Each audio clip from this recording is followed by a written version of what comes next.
différente, une autre ville de celle qui a disparu. Au Havre, on parle, ici il y avait telle chose, qui avait remplacé elle-même telle chose. Bien sûr, on recrée son passé, mais c'est ce qui fait un petit peu à la fois son mystère et ce qui est passionnant.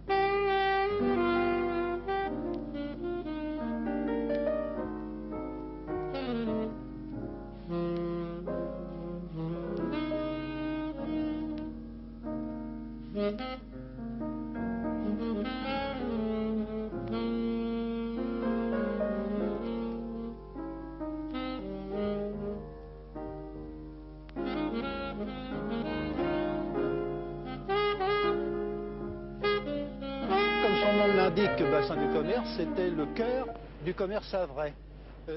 Dans ce bassin arrivaient tous les bateaux d'Amérique et d'ailleurs, bateaux qui apportaient du coton, du café.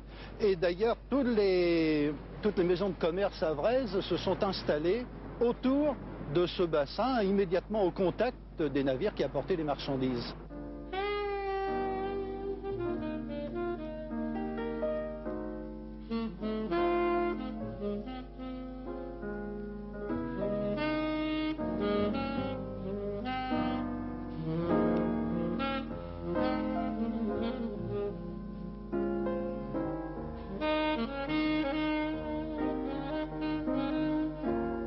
Cette vigie permettait aux négociants d'entrer en contact avec ces navires qui approchaient du port et qui étaient sur rade. À l'aide d'un système convenu de pavillons, de drapeaux, le négociant pouvait savoir ce qu'il y avait dans les cales de son bateau. Et il pouvait prendre des mesures pour la valeur des marchandises, spéculer déjà en bourse. Ça entrait dans son système de commerce.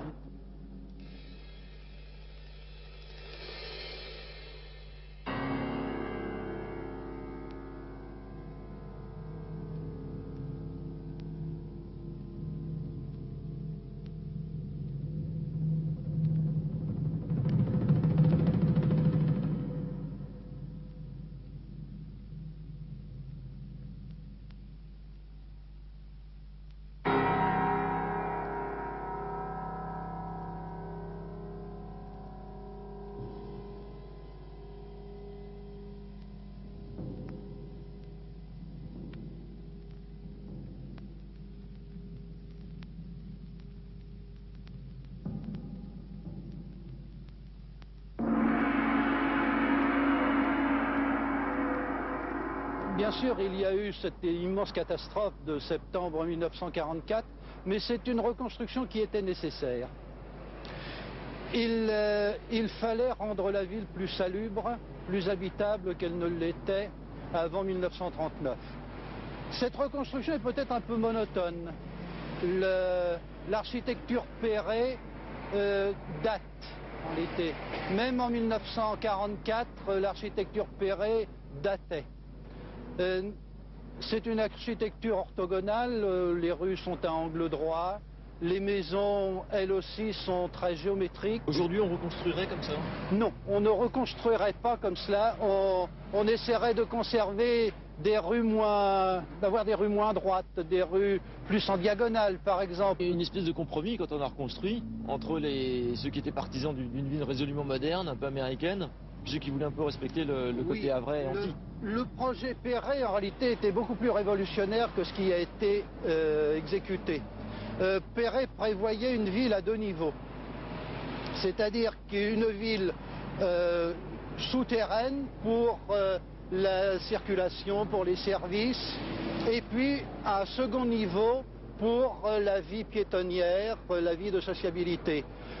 Et il prévoyait aussi plus de buildings, des maisons, des groupes d'immeubles plus importants, plus hauts. C'était un énorme projet, oui, qui n'a pu être réalisé complètement, ou enfin dans ce projet initial, par manque de ciment.